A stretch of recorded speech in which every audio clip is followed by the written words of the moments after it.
What's up, everybody? Gibson's Lawn Service checking back in. Oh man, I gotta charge this. This battery gonna die. The guy asked me, he said, how did you learn about equipment and how I learned about equipment and how to price and all of that?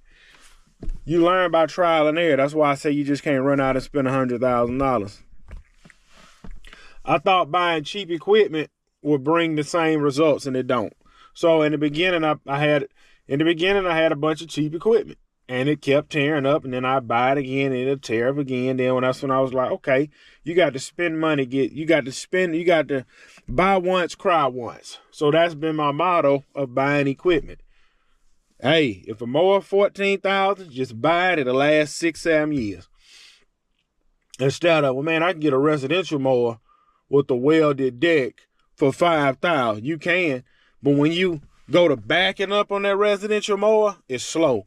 When you go push forward, it's slow. When you got to turn, it's slow. Buy once, cry once. Same thing with a truck. Looking back, I always thought this was the truck that got away.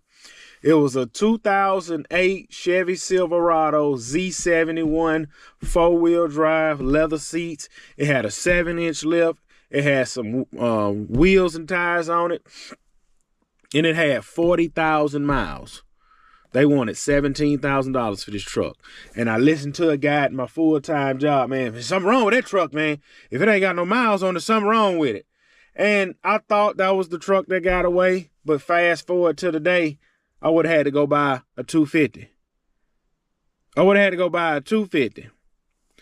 So instead of me buying the dump trailer at the time, I would have had to buy a 250 at the time. So it all worked out. But you learn through trial and error.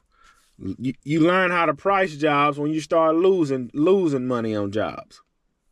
So that's why I say trial and error. That's how you learn.